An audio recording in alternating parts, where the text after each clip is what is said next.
Next step was to read from the input Excel. For that we need to have the input Excel in our project folder. So I'll go to the project folder.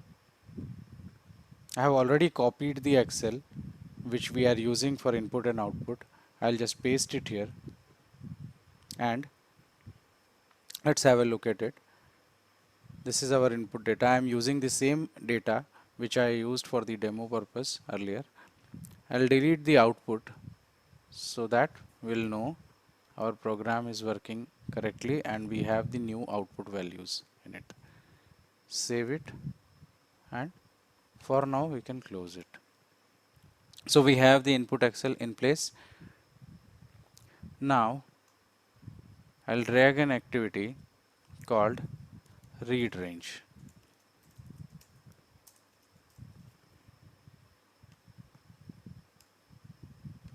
So this is our activity which will help us to read the Excel. We'll change the heading a little bit to help us understand what this activity is doing.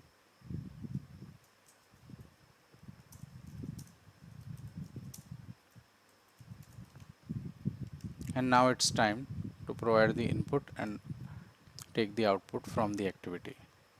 Input of the activity would be the path of Excel. In this case, this sheet, copy as path, go to the UI path, paste it. What is the name of the sheet we are reading? It's input. And what is the range? We need to read entire range. So we'll delete this part. Now output of this would be the data table variable.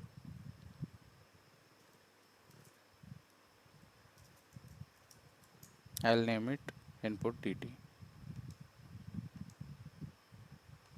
And now connect it with the previous activity.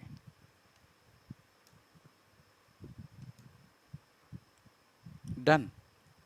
We have read the input Excel and taken the output into the output data variable which is called input dt. Now if you remember, our third step was to create a output data table variable which will store all our output values transaction wise. And in the fifth step we will write this variable into the Excel. Let's try doing that in our next video. Thank you.